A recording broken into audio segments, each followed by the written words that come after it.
Sewer septic tank में हमें मारना बंद करो। उस सेप्टिक टैंक के अंदर में ऐसा क्या है जो मशीन से निकाला नहीं जा सकता है? और पहली बात तो ये कि 5,000 का काम जो ऐसे ही हो जाता है, वो 1 लाख से क्यों करवाना?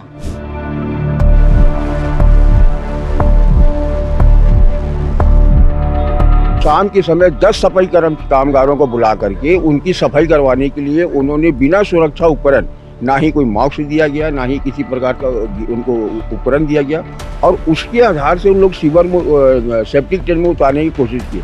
कुछ ना कुछ तो ऐसा है जिसको छुपाया जा रहा है।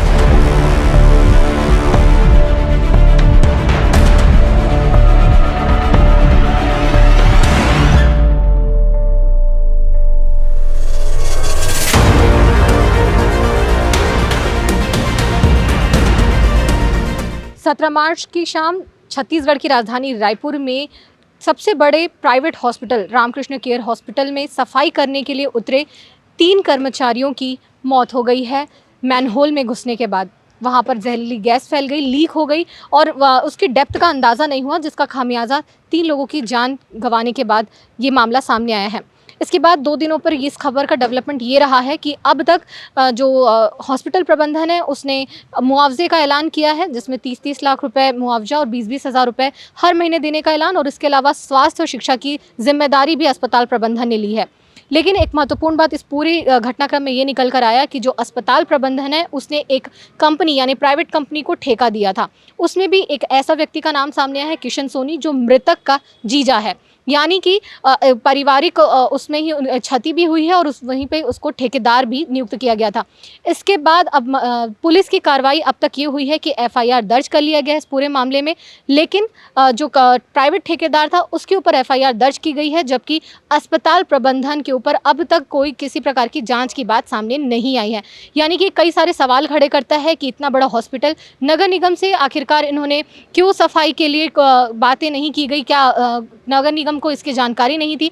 दूसरा कि इस पर पुलिसिया कार्रवाई 1 दिन के बाद क्यों की गई? और भी कई सारे सवाल हैं। और सफाई कर्मी आंदोलन को लेकर आज छत्तीसगढ़ में जो संघ है राज्य स्तरीय, वो कमिश्नर और इसके अलावा कलेक्ट्रेट में ज्ञापन सौंपने आए हैं। क्या कहना है इनके अधिकारियों का, क्या इनकी मांगे हैं, एक एक करके हम आपको बताते हैं।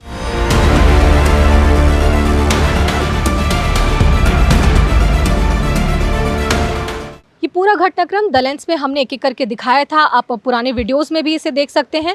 सफाई कर्मचारी आंदोलन के जो राज्य संयोजक हैं राजू भारतवासी, उनका क्या कहना है आप वो भी सुनिए। ये जो रामकृष्ण केयर हॉस्पिटल में जो घटना घटी है, तो उसके लिए हमने जो डायरेक्टर है, प्रबंधन है, और वहाँ के जो सफाई कॉन्ट्रैक्टर है, उनके ऊपर SC/SC एक्ट, इरादतन हत्या, MS एक्ट की जो धारा 7 एवं धारा 9, उसके तहत हम डायरेक्टर और प्रबंधन और सफाई कॉन्ट्रैक्टर के ऊपर इस कानूनी कार्रवाई के लिए हमने ज्ञापन सौंपे हैं। और हमारा कहने का मतलब ये यही है कि नगर पालिका निगम में जब एक आवेदन देने से, सेक्शन मशीन आने से सीवर सेप्टिक टैंक की सफाई हो जाती है, तो ऐसा क्या कारण था कि अस्पताल प्रबंधन ने शाम के समय 10 सफाई कामगारों को बुला करके उनकी सफाई करवाने के लिए उन्होंने बिना सुरक्षा उपकरण, ना ही कोई मास्क दिया गया, ना ही किसी प्रकार का उनको उपकरण दिया गया, और उसके आधार से उन लोग सेप्टिक टैंक में उतारने की कोशिश की।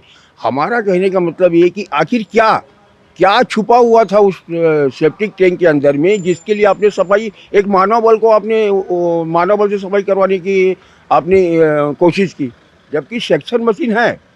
आप नगर निगम में जाते, सेक्शन मशीन आती, सफाई कर लेती आप, जबकि वहाँ के जो प्रबंधक, वहाँ के जो डायरेक्टर है, प्रबंधक है, उनके घर में भी सेप्टिक टैंक होगा, तो वो अपने घर पे नगर निगम से मशीन बुलवा के सफाई करवाते। तो ऐसा क्या कारण था कि अपने अस्पताल में आप मानव बल से सफाई करवा रहे हो? कुछ ना कुछ तो ऐसा है जिसको छुपाया जा रहा है ना। और हम चाहते हैं कि इसकी गहराई से जांच हो, हम प्रशासन से भी चाहते हैं गहराई से जांच हो कि आखिर वो सेप्टिक टैंक के अंदर में क्या था जिसको मानव बल के द्वारा वहाँ से हटवाना चाहते थे, फेंकवाना चाहते थे, या किस चीज़ को दबाना चाहते थे। कुछ तो राज है जिसका हम शासन से उम्मीद करते हैं कि वो इस चीज़ का खुलासा करें। मैं आपसे ये सवाल पूछना चाहूँगी कि एक्ट के तहत ये प्रतिबंधित है कि मानव श्रम इसमें उपयोग नहीं किया जा सकता है, मशीनों के द्वारा इसकी सफाई की जानी चाहिए। लेकिन आज भी ऐसी ये घटनाएं हो रही हैं। एक आंकड़ा संसद में प्रस्तुत किया गया है कि 2017 से लेकर अब तक 622 मौतें हुई हैं और उस दिन के घटनाक्रम को भी जोड़ दिया जाए तो 3 मौतें इसमें और जुड़ गई हैं। ऐसे में लगातार मौतें हो रही हैं। सफाई कर्मचारी आंदोलन क्या मुहिम चला रहा है, क्या उनका कहना है, क्या आगे भी इसके लिए वो प्रयासरत रहेगा, इस पर आप कुछ बताएं। हमने राष्ट्रीय स्तर से लेकर पूरे राज्यों में, भारत के सभी राज्यों में हमने एक मुहिम चलाते, हमारे राष्ट्रीय संयोजक जी ने, हमें मारना बंद करो, सीवर सेप्टिक टैंक में हमें मारना बंद करो, इसकी मुहिम एकदम चली थी। उसके बाद हमने भीम यात्रा एक निकाली थी। भीम यात्रा के तहत हम सभी राज्यों में घूम करके यही बात किए थे कि सीवर सेप्टिक टैंक में हमें मारना बंद करो और क्या बोलते सीवर सेप्टिक टैंक की सफाई मानव बल से ना करवाई जाए। MS एक्ट 2013 का कानून का कड़ाई से पालन किया जाए। ये सभी राज्यों में हमने भीम यात्रा करके निकाले थे और जिसका छत्तीसगढ़ में भी इस पर आगमन हुआ था, जिसका मैंने पूरा नेतृत्व किया था उस यात्रा का।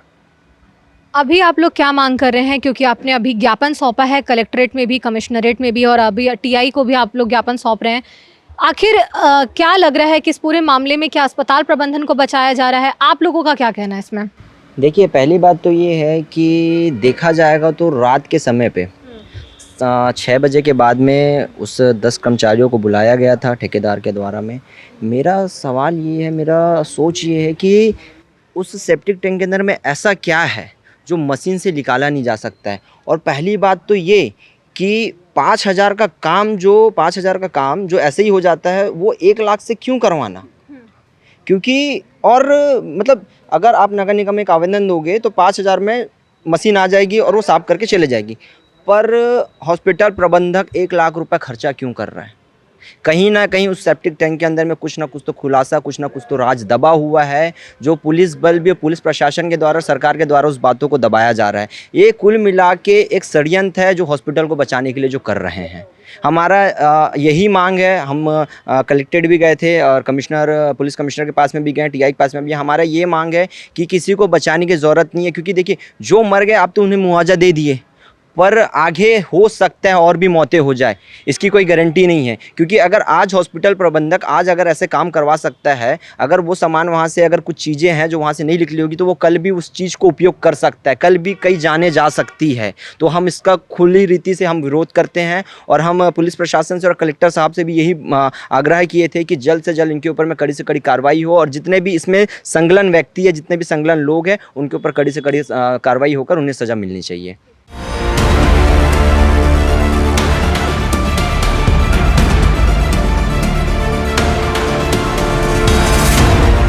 देखिए, इस पूरे मामले में 19 मार्च को पुलिस ने सरकार की तरफ से खुद ही प्रार्थी बनकर ये FIR जो प्राइवेट कंपनी ठेकेदार किशन सोनी है उसके खिलाफ ये FIR दर्ज की है।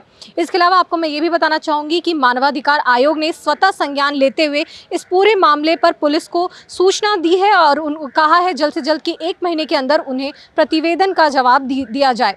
यानी पूरा मामला अब मानवाधिकार आयोग और जो सफाई कर्मचारी आंदोलन है वो इसको आगे लेकर जा रहे हैं और जल्द से जल्द इसका जवाब चाह रहे हैं कि आखिर अस्पताल प्रबंधन के ऊपर ये सवाल उठा रहे हैं कि आखिर इसकी वजह से क्या जो जगह पर ये घटना हुई है उस पर क्या चीज़ें छुपाया जा रहा है और अस्पताल प्रबंधन पर कोई क्यों एक्शन नहीं लिया जा रहा है। ये सवाल उनके द्वारा उठाया जा रहा है। देखना होगा कि पुलिस जांच में आगे क्या कार्रवाई की जाती है। इस पूरे मामले पर आपका क्या कहना है हमें कमेंट सेक्शन के जरिए ज़रूर बताइएगा। इस वीडियो को शेयर करिए, लाइक करिए और द लेंस के यूट्यूब चैनल को सब्सक्राइब कर हमारी पत्रकारिता की ताकत बनिए। सच साफ साफ दिखते रहिए। कैमरा पर्सन यासीन मेमन के साथ द लेंस के लिए पूनम ऋतु सेन। देश दुनिया की रखी खबर हर रोज हर शाम कानो कान सुनते रहें द लेंस पॉडकास्ट। रहिए अपडेट लेंस के साथ।